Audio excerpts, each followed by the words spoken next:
All right. Hello, everybody. Today, I'm going to be interviewing Chais Meyer. He's an entrepreneur, business owner, and hails from Kearney, Nebraska. Chase and I went to high school together, and in getting ready for this podcast, I knew Chase has run some businesses over the years and thought he would be a pretty cool person to interview. He and I have not actually spoken since high school. In getting ready for this interview, I thought I knew some of the cool things he has done. But as we were getting ready for this, he sent me a more detailed rundown of the last 20 years of his life. And I got to say, I was pretty blown away by the adventurous and exciting life he and his wife have led. And even better than being an entrepreneur, Chase seems to have an infectious way of bringing people together and promoting community. Even on his Facebook profile, he has an intro on his page that says, I believe that authentic connection and kindness is the language of our world. I'm here to make an impact. He's an easy person to like, and you'll have a friend in Chais Meyer when we're done with this interview. So let's welcome Chase. Chase, how you doing, buddy? Wow, that was so good. I'm doing really good. How are you, man? I'm good. I'm good. So yeah, do you kind of like having a little intro about yourself? Oh my gosh. It builds the ego up, that's for sure. No, it feels Yeah. really good. And I always feel weird talking without Shauna because she's been my counterpart in all the things, business and life for 20 years. But no, man, I appreciate the good vibes. Yeah, that's awesome. And I was actually, well, I think we'll get to that because that was actually going to be something I asked you about is all of the things you've done in how you and Shauna have seemed like you've experienced this together. We're going to get to that actually here in a little bit. Cool. So just so others are aware, just like I said, so I was kind of as I was kind of getting ready for this, I was going down memory lane a little bit. And as I said, you and I doubt we have spoken since high school, right? I mean, I am 2 years older than you. I know you could either say I'm older and Mhm. wiser or that you're younger and more fashionable. I mean, however, whatever you want to say, you know, um, but I was kind of thinking just about, we're Facebook friends and I was like, how do Chase and I even actually really know each other? And I was Mm. trying to think back. I believe we did track together. Yep. We both did like kind of youth group stuff. I think in different Hmm. churches actually, but I feel like we had some like friends in common through that. And occasionally, I We think did. we actually hung out a few times, maybe with like groups of friends periodically. Now, does that ring a bell to you? Is that stick out as like about the way we know each other? No, absolutely, absolutely. And Harry Samuelson, he was one of your good friends, right, in high school? Yep. Yes, And yes. so, yeah, and so you guys hung out with Shauna's circle. So I had Shauna's circle of friends that I made my way into, and then I think we all kind of became buddy buddies throughout the years. It was really good. Yeah, absolutely. Yes, I gotta love those connections. And so, well, awesome. Well, as I was kind of, also as I stated earlier, I was getting ready for this podcast because you've done some really cool business ventures, and I could not help but just be like, wow, I would love to know more about Chase. And as I said, I really couldn't believe when you sent me like, here's a rundown of my last 20 years, and then you sent me all these other details. I was like, whoa, like it was only what I knew, the little bit I knew of what you've done, I thought that was pretty cool. But it's actually feels like it's only a pretty small piece of the pie when you add it all together, of all things. So, Yeah, okay, it's been go wild. ahead. No, yeah, I was just Yeah, gonna say it's been a wild 20 years from all sorts of angles and all around the world, and I wouldn't have it any other way. Made me who I am. yeah. So let's start a little bit initially with the business side of it. Because I do feel as though if somebody were to I'm just making this weird assumption. Okay. So if somebody were to maybe list 10 words that describe Chase Meyer, perhaps, I I would think I feel like you would have to put the word entrepreneur as one of those words. Mm, Just because it's not like you have a lot of times people say they're an entrepreneur, they've maybe opened a business or they've had a business opportunity, which is great. You seem like you've had a lot of experiences with this. And so I really just kind of actually want to start down this path initially. Um, how mhm. did you kind of go down this path of becoming an entrepreneur? I don't. That's so. First off, that's a great compliment. Thank you very much. I I aspire to be a good entrepreneur, and until then, I'll continue to fail and fail often.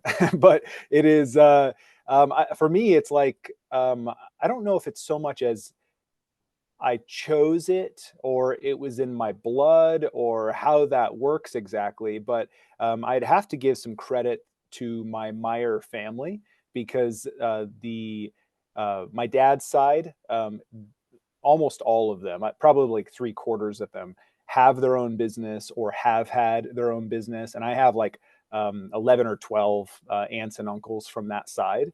So they're all pretty inspirational that way. And so I don't know if it's from osmosis, being around them and then ultimately thinking, oh, this is how it's done, or if it's just I have a contagious desire to learn, and business is a really great tool to be able to learn better.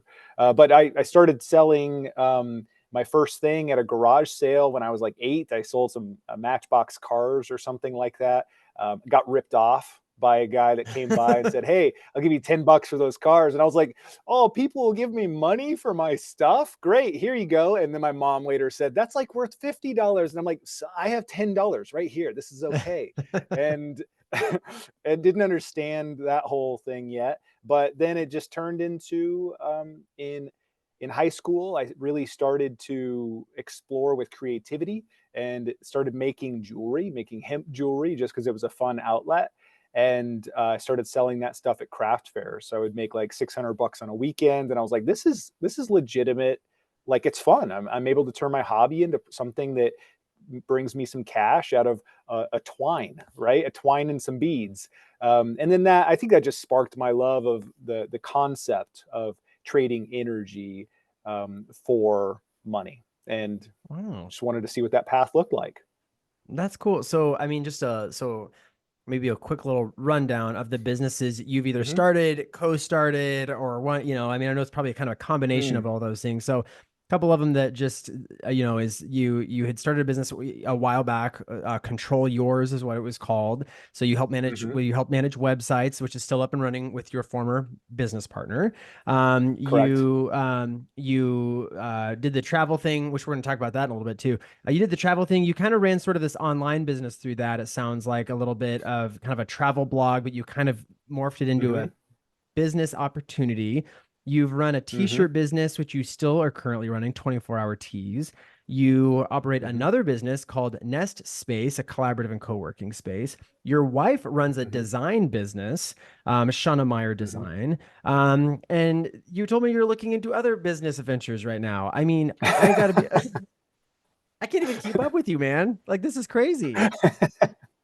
Well, so back in the day, it was all about like, let's throw some stuff at the wall and see what sticks, right? So it wasn't. I wouldn't say that I was like laser focused on anything at any point for the last 12 years or something. I think that 24-hour teas is my first real attempt to have something run for a long time, and it was my best teacher so far, right? Like 24-hour teas, a decade old business, has taught me more than $1 million college tuition could have taught me. And in all the aspects of dealing with humans and marketing and business operations, working in a small market like Kearney, Nebraska, and then focusing on scale and trying to make something a little more, reach a little further. So yeah, man, I think it's been a little all over the place business wise, but I found out, when I built Control Yours with David Lano, we he was way more passionate about it than I was after we'd been doing it a while. And I was like, this is not good for anyone, right? I don't want to be the anchor that slows everything down. And so it made sense for him to just take it over. And it is absolutely thriving today. So if you guys need a custom built website, David Lano is a good person to reach out to with Control Yours. But yeah, but then the other stuff, right? The other stuff was having a travel blog was a really great way for Shauna and I to travel the world and sell ads. And it was our first experience. And that you can sell advertisements by writing and do what you want in your life. And that's wild, right? That is wild. It So is that just wild. it is. It's a weird thing. And yeah, so that it just kept evolving into better and better things. But now I'm actually feel like I'm starting to get decent at it. You know, Okay. who knows? So okay, let's talk about this travel blog thing because that was the part where I really like when you sent me kind of like, hey, here's a little rundown of things I've been doing. I was like, whoa, you said that you just you sold your belongings, you and Shauna, and just moved to Hmm. Southeast Asia just like that? Like Yeah, how did you yeah. come to that? Yeah, so it was a weird thing. I mean, so step back 1 minute. When I was making hemp jewelry in high school, I ended up selling, thousands of dollars of it and made some really good templates that I was able to repeat fairly efficiently. And I met a family friend, the Shavanaz, I right? do. Yeah. Yep. So Mike Shavana, the father, he's like a second dad to me, and he kind of took me under his wing. He had some missionary stuff he was doing in India at the time. He was helping build churches and things like that in rural India. And there was Andhra Pradesh, India, Southeast India. There was a church he built, and the villagers there wanted an alternative option for income. They didn't want to just have to collect rice and all of that. So his plan was to provide them with an outlet, and he chose me as the person that could potentially teach them um, how to make jewelry, and then this jewelry would potentially be sold in large chain stores. Right, that was the concept. Oh, So wow. I went to India for a month and taught this village. They didn't speak any English. Totally weird, wild, fun experience. And just all body language and drawing, like templates. I taught them how to make jewelry, and that was my first love of international travel. I'd never done anything like that before. And Shauna wanted to go to Australia for. She was ultimately looking at being a marine biologist. She wanted to go to school for that. Between that and interior design, it was kind of a toss up. And she ended up not going to Australia. So we're in Kearney, Nebraska, right? This is like 13, 14 years ago. And we're driving down 39th Street and just left her grandma's house. And this car crosses two lanes of traffic and hits our car head on. So Oh, Shauna geez. and I are driving along. So it was a fairly dramatic thing. Our engine block came into the front seat of our car. Like it was, we seat belts burned holes through our shirts. Shauna Oh my got fairly messed up, gosh. dislocated elbows and stuff. We didn't die, right? But it was a wake up call. It was like, hey, are you sure that you want to be born in Kearney, Nebraska, and die in Kearney, Nebraska without experiencing something? And that was like what we both said is like, let's see what we can do with our life. Let's do something weird. And if we almost died in our hometown, then at worst case we almost die somewhere else, so let's just go somewhere else. And we yeah, so we just decided like Southeast Asia. Our friends, Mike Niffler, Mike Niffler, I right? do. Uh-huh. Yeah, great Yeah, guy. yeah, yeah, great guy. He inspired us actually to travel to Southeast Asia. He'd been there just a year or two before, and so we were like, okay, let's do it. So we liquidated all of our stuff, bought one, researched backpacking and what the sort of stuff you needed to bring, and we just had single backpacks, the big ones. But we flew to Indonesia and one-way tickets. We had no idea what we were doing. Spent a month in Indonesia and then ended up backpacking up Southeast Asia and staying in Thailand. But being able to take all the wild experiences that we had and translate them into story to share with others was massively rewarding. But then also, because we were getting such good views, that the travel blog scene was not oversaturated at the time.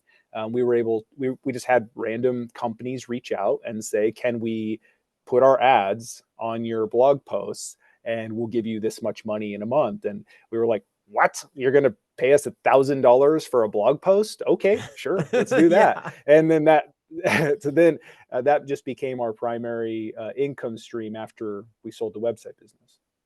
Oh my gosh.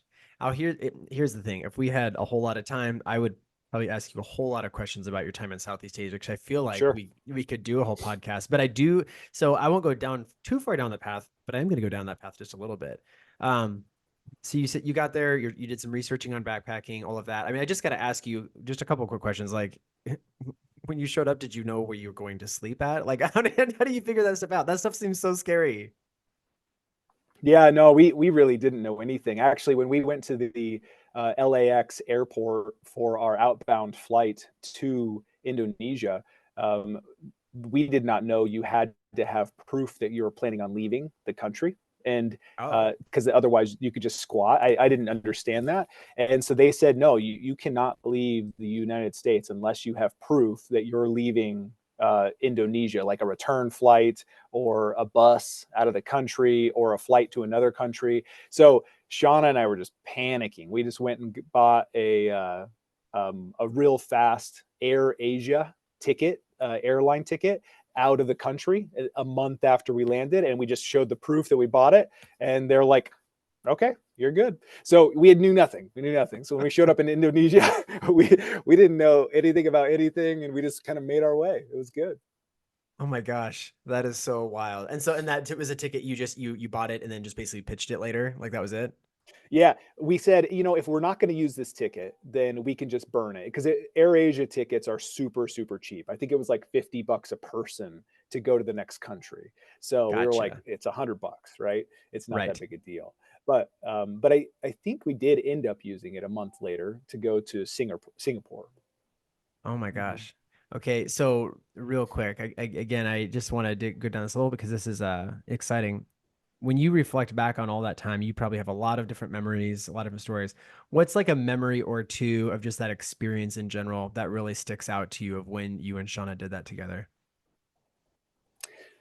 Well, it's the unknown, right? I think that when you go into the unknown, there is potentially fear associated with that because we humans typically assume the worst case scenario about something, but there's also incredible adventure in that. And I think if you can go into the unknown with an optimistic attitude, and there's a saying that is, if you are beautiful, everywhere is beautiful. And I think that's like your perspective on the world. But it seems like the world shines on you when you smile at the world, and that kind of just happened to us. So it was our unfolding of ourselves to realize that um, the world is not a scary place. It's only a scary place if you choose to make it that. It's very beautiful, very kind, and um, Indonesia was very raw. It was not polished. I mean, um, horrible internet. They call Wi-Fi Wi-Fi. It's crazy, crazy stuff. Okay. No, but That's great. it was great. Well, that's awesome. I love that. If you are beautiful, if what did you say? If you are beautiful, the world is If beautiful. Yeah, if you are beautiful, everywhere is beautiful. Yep. Everywhere is beautiful. I love that. Mm. That's awesome. So you do that for a couple years. You come back and decide you're going to land back in Kearney then. Were you trying to kind of decide like, okay, are we going back home or whatever? So is that kind of was Kearney like intentionally there? Then you're like, all right, let's go back and open a business. How did you decide when you were coming back to the US that that was going to be your next step? Did you do that right away, immediately, or did it take a while? I think this is kind of just going with the flow. That this is Shauna's and my life is we just kind of go with the flow as much as possible. But coming back home was never planned in the way that it happened. Um, we were renting a house in Kearney, and we had a kitten before we left, and we didn't know what to do with the kitten. My cousin, my female cousin Tatiana, she um, really, like, I think she wanted to stay in a new place or something, and we said, hey, how about you just rent the house that we're in? You could just keep it, and then we'll come back and take it back over, and then you can go on with your life, and during that time you can watch our cat and all this stuff. And she somehow agreed to it, which I'm Great. Tatiana, if you're listening, I love you, thankful for you.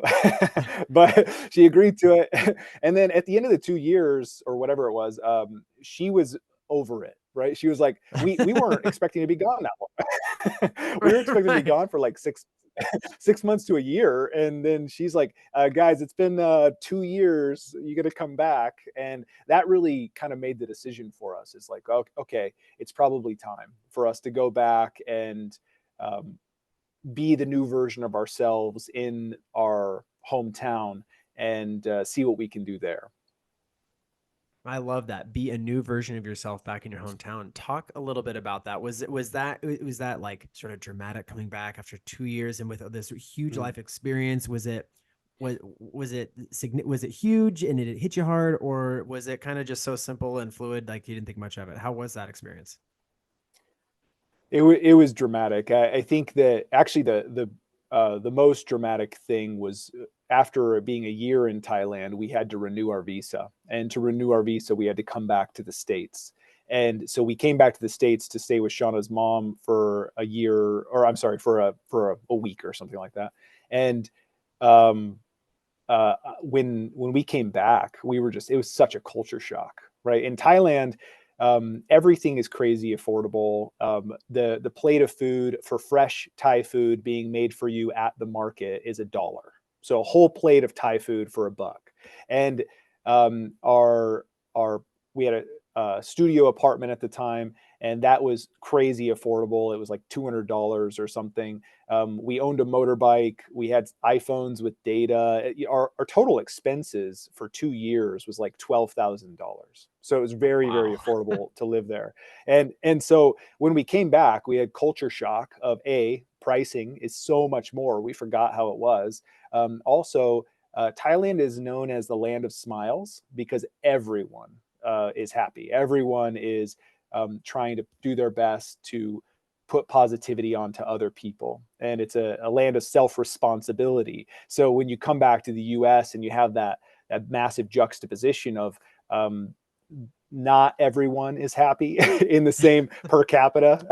Right. And it was really rough. So I actually I spent one night just like bawling. So we knew what we were expecting, what was going to happen after we came back after 2 years.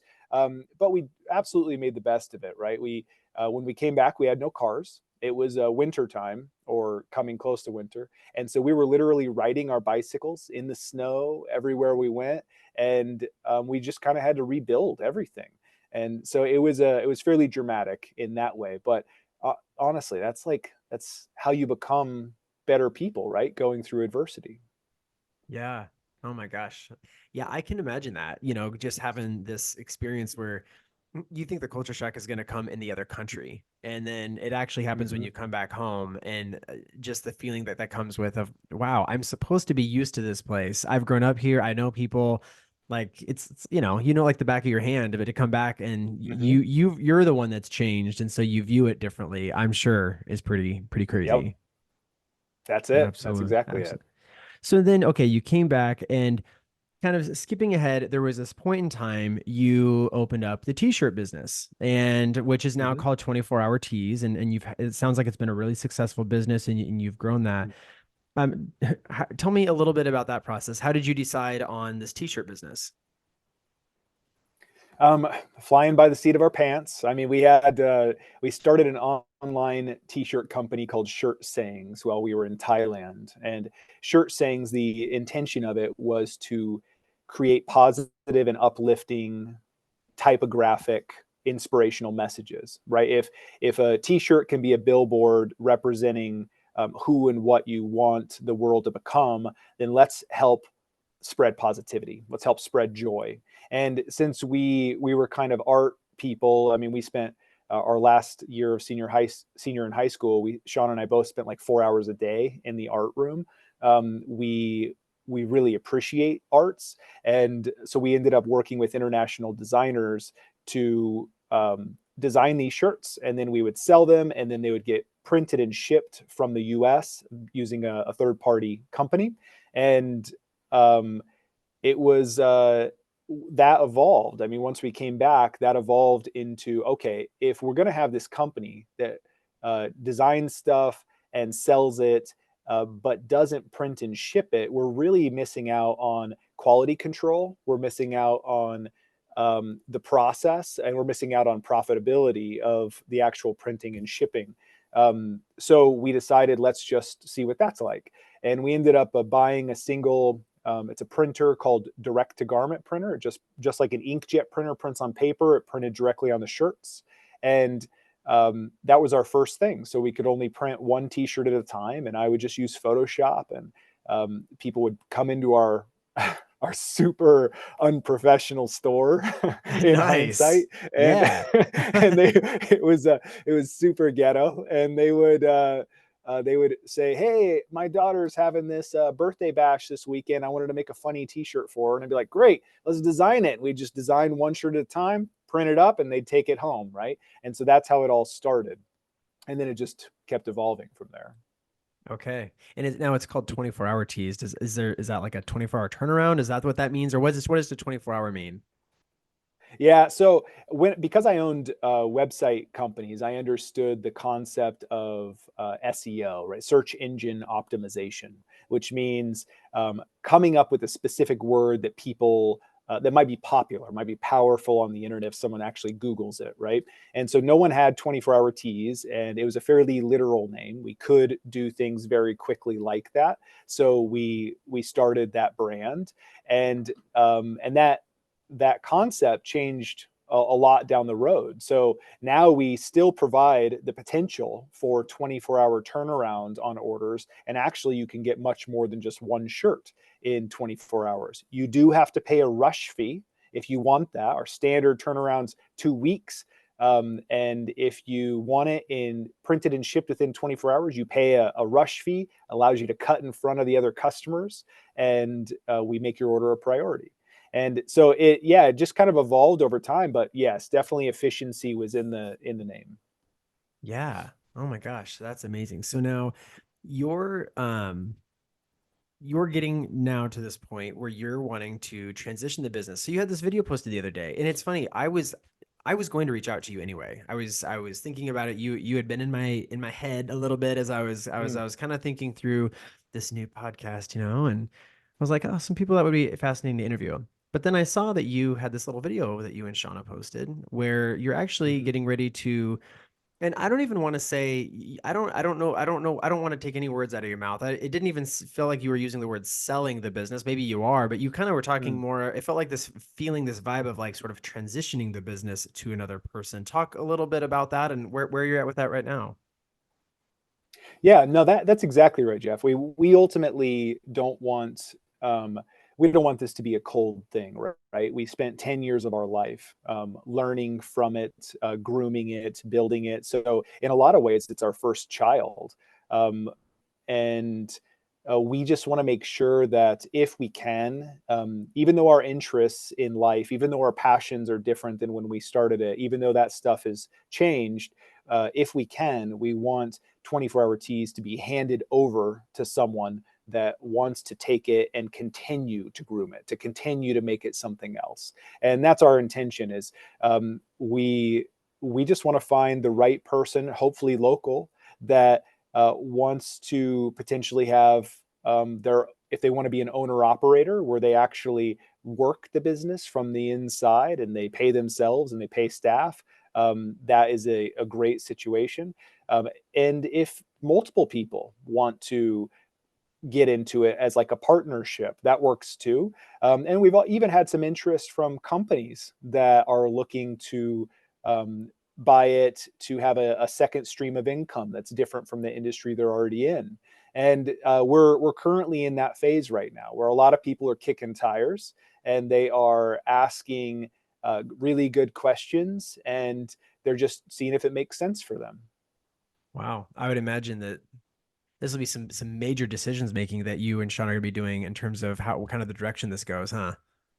Yeah, yeah. It hasn't been an easy process in the sense of our own emotions. Like I said, it's like our first child. So um, lots of baggage associated with it that happened over the years. There's also immense positivity that's happened with it, and so it's just an emotional thing, and very beautiful though. I wouldn't have it any other way. This transition is exactly what needs to happen. Yeah. Well, that's really cool. So now, one thing that we kind of talked a little bit at the beginning that we touched on that's really interesting and really cool to see is out of all of these things you've talked about, all of these really cool experiences, you and your wife have definitely been partners in all of these parts of it, right? I mean, you Mhm. anyone when you get married, your partner, your spouses, however you want to call it, right? However you want to frame it, but also with your businesses, your travel, I mean, all of these different things. Can you just talk a little bit about that connection that you kind of and your wife have of this journey that you've taken together and how it's been everything from not just being married, but being married while traveling and owning a business and having to like grow up together. How talk about that a Mm. little. Yeah, it's wild. I mean, we first started dating when she was 15, and then we had some off time, and then had on time, and off and on, and we we really have known each other at almost all the stages, which is really interesting.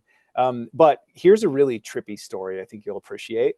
So even before Shauna and I were a glimmer in our parents' eyes, her mom and and my mom lived next door to each other, which we didn't Oh, know this. Shauna, when we met, we didn't know this at all. But even better, my mom slept walked into her mom's house one night and got into bed with her mom.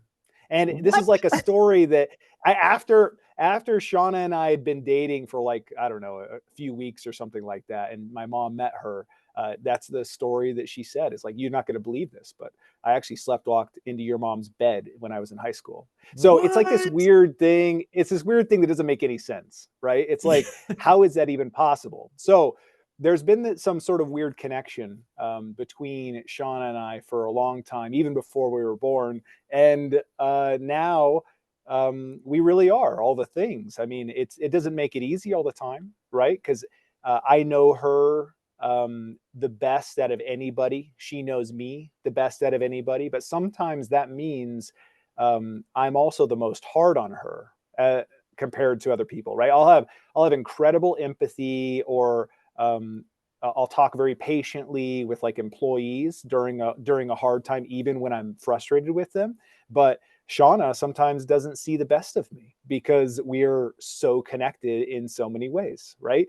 So that's been really it's been really fascinating. But we really did grow up together. We've gone through almost all the experiences together. And yeah, living 24/7 together overseas was very hard. In a studio apartment was very hard for the first little bit, and then we grew to love it. And um, now we really are best friends, business partners, life partners, and um, we make a really good team. So it's all been very positive for sure. Yeah, that's interesting. Okay. Do you do you think you and Shauna would have been able to run these businesses together and work together the way you have through all for the good times and the challenging times had you not lived in Southeast Asia together like that? Like would that have made these last years in the business world a lot harder had you not done that? Did you need that For together? sure. For sure. I think it's like yeah, it's like lifting weights, right? You can't go into the gym today and put 300 pounds on the bench press and expect to lift it. You have to start small and then keep working up. And I think that's what that is. The the the issues that we run through in life are ultimately things that build us up. And we always say that we call it leveling up. We say, okay, this is very challenging right now, but we're leveling up. We're going to a new level, and we're able to hold more. We're able to contain more. And just looking back at our younger selves, it's kind of comical at how much we wouldn't have been able to hold, right? Because we hadn't had the challenge to attempt to grow. And there, that I love this thing. Sorry if I'm long-winded here, but No, I you're fine. I This is love great. this. Okay, cool. Um, there's two different types of stress. Are you familiar with this? I think so, but you go ahead and share. Yeah. Well, there's distress and there's eustress. And distress is like the stress that literally tears apart and eustress is the stress that builds. So Yep. you go into the gym, and again, you lift 400 pounds when you're not ready for it. That is distress, and it'll tear the muscle off your bones. But if you go into the gym consistently and you have consistent growth over time, it tears the muscles little tiny bits, and the healing of the muscles is what makes it stronger, right? That's how Hmm. you grow in muscle fiber. That is eustress. And I think that that is a really interesting thing, because Yeah. human perspective, we can look at any stressful situation as either distress or eustress, but it's all based on personal perspective. Yeah, no doubt. Well, and no question that the experiences you've had to balance both sides of that type of stress together. So, and Yep. wow, that is amazing. And I will just say, her Shauna's design business. I saw like that website. She's still seems so creative, and it's so cool that she's got her kind of own thing too that she started, and so that's pretty awesome. Yeah, it is. It's so she's so good at it. I mean, she made Nest Space look like it belongs in New York City, right? Like it's a thing that does not make sense in Kearney, Nebraska. It looks It amazing. I is saw the so nice. pictures. Yes, I saw the pictures. It's last May, I was in Kearney doing had this little trip for a day. I had a little spare time to walk around through downtown. And actually, I looked for your space. This is before the podcast was even a thing, before I even had thought of it. And so I was going to come in and say hi. And actually, I saw some guy in there and I waved. And he's like, "Did you need something?" And I said, "No, I was just going to come and say hi to Chase." And I'm like, "Actually, I need to get going." But, I was like, "Thank you." So yeah, it looks amazing. It is a beautiful, beautiful space for sure. Absolutely. Yeah, So, kudos to okay, her. But you need to come stop by. Come I stop will. by. You get next time Yes. you're in town, please do. Okay, I will. I will make it a point to reach out to you when I'm stopping by and let you know that I'll be there. So, what kind of getting close to the end? So we talked a little bit about this 24-hour teas. You're working on it on transitioning it, perhaps to another person or group at some point here in the near future. What's kind of next for you? You've got this next space, which is doing great. Shauna's got her business. What are you? Do you have this like? Do you ever like want to slow down, or is it like, nope, we got other ideas and we're kind of going for it? Where are you at in that process? There's a and maybe this is with everyone that would be like quote unquote entrepreneurial, right? I have this um, issue that I'm currently trying to solve, and that issue is the shiny thing syndrome. And I think that Yeah, right, and I think when you see something shiny and you're someone like me that has confidence enough to believe that you can build anything, that it's easy to get distracted. And right now, I'm doing my best. This is called the year of discipline for me. So okay, every great. day, yeah, I know, yeah, yeah. So every day, I'm tracking measurable metrics about my personal life, and I haven't missed a day tracking it. And it's all the things that I value the most. And so I say that to say that I am attempting not to get into random businesses. I'm attempting to refine my skill sets, prune down the stuff that we're no longer truly passionate about, and just focus on the passions. So Nest Space, we plan to um, be very entrepreneurial. So we want it to be the entrepreneurial hub of central Nebraska. And we're working Great. on building programs around that right now. So my goal is to walk into the space, since it's 24/7, walk into the space sometime in the next year and see like 10 or 20 people here at 7 p.m. at night. They're all entrepreneurs. They're all working on their own things, but they can rub shoulders with like-minded people, and they can build stuff together as a community, building it individually, but the community supports, right? Because we don't have something like that here, and Right. it's needed. I would have loved that. So if we can get Nest Space to that point, Shauna can focus on her design business, and we to make all the businesses that we've built run. We have another business called Business Integrations, and that business focuses on building automations. So the Okay. only way we can run small businesses with very few employees, or without a lot of human error, is to make sure that we have a lot of automations in place. So over the past 6-7 years, we've learned how to build our own automations, and now we've started doing it for other companies. And so that's going to be one of my core roles that I step into, is working on the automation side, while I do some automation consulting for other businesses. Wow. Well, I will say, you're right. As you said, there's nothing out in central Nebraska like what you're doing. And there's no doubt the city of Kearney is lucky to have you and Shauna there. Nebraska is lucky to have you in it and with everything you're doing. I want to ask you kind of one final question here as we're getting ready to wrap up. Sure. You said this year was the year of discipline for you. Mm. What, and you're part of that is maybe monitoring kind of what you're doing, but right now, what does that mean to you, the year of discipline? What are you doing to try to make that happen for yourself? I appreciate that question. So I've recognized that um, I am the only one responsible for my thoughts and my actions. And my thoughts create emotions within my body, and my emotions trigger chemical reactions. Right? Like if I if I wasn't didn't have a specific emotion about something related to like fear or anxiety, I would not have a flush run through my body. Right? But all of that is triggered by my thoughts.